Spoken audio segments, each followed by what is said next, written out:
اچھا پھر ایک سوال آیت اللہ صادق روحانی سے پھر پوچھا گیا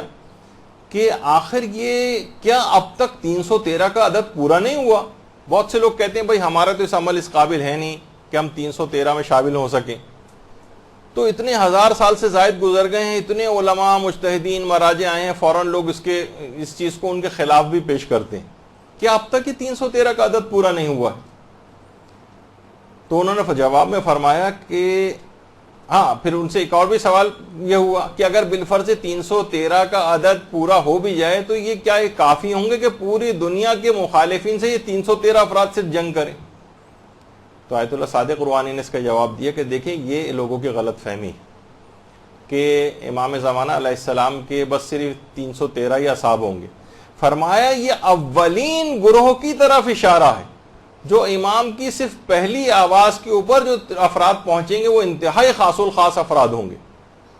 وہ اولین گروہ ہے, اور اس کے بعد روزانہ کی بنیاد پر اس میں بتدریج اضافہ ہوتا چلا جائے گا.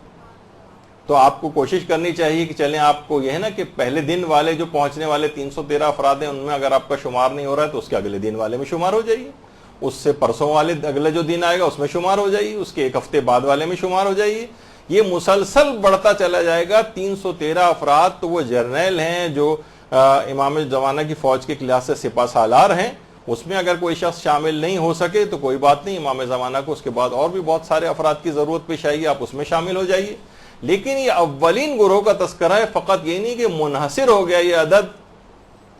یہ کچھ خاص الخاص افراد کے لیے, لیکن عام افراد ان کی فوج وہ بے شمار ہوگی, اس کے اندر شامل ہوا جائے گا. دیکھیے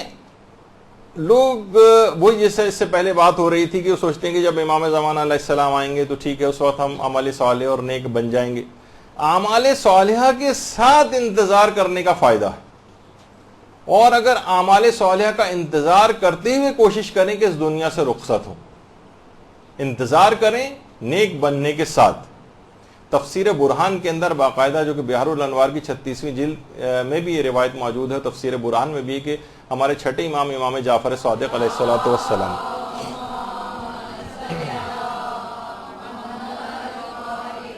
ان کی خدمت میں ایک بوڑھا آتا ہے اور آ کر سلام کرتا ہے امام کو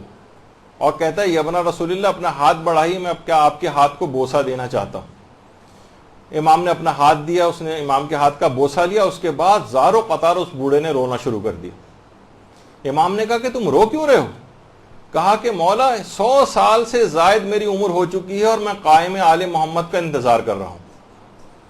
آئمہ پیغمبر سے لے کر دیگر آئمہ تک مسلسل امام زمانہ کا اتنا ذکر کرتے تھے, اصحاب کے اندر وہ تڑپ پیدا ہو گئی تھی ان کو دیکھنے کی. مولا 100 سال سے زائد میری عمر ہو گئی ہے اور میں قائم آل محمد کا انتظار کر رہا ہوں, میری عمر اتنی زیادہ ہو گئی ہے, میری ہڈیاں کمزور ہو گئی ہیں, میں موت کے قریب پہنچ گیا ہوں,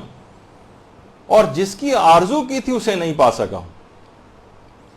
اور میں یہ بھی دیکھ رہا ہوں کہ آپ شدید مشکلات میں ہیں, آپ کا دشمن خوشحال ہے, لہٰذا مولا میں کیوں نہ رہوں. امام نے اس کی بات سنی تو خود امام کی آنکھوں میں بھی آنسو آ گئے اور کہا کہ اے مرد بزرگ, اگر تو اس حال میں زندہ رہا اور ہمارے قائم کو دیکھ لیا تو تیرا مرتبہ بہت اعلیٰ ہوگا,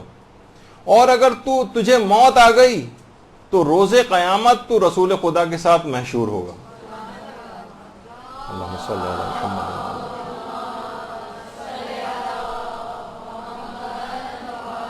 لہٰذا اپنے سنن و فرائض, اپنے وظیفہ شرعی کے مطابق عمل کر کے اس دنیا سے جائیں. اگر امام زمانہ علیہ السلام نے خدا کے اذن سے ظہور کیا تو انشاءاللہ ان کا دیدار نصیب ہوگا, ورنہ قیامت میں رسول اللہ کی ہمراہی نصیب ہوگی, اور انشاءاللہ ان کی ظہور کے بعد رجت میں مومنین کو اٹھایا بھی جائے گا ان کی مدد کے لیے. برحمتك يا أرحم الراحمين وصلى الله على محمد وآله الطاهرين.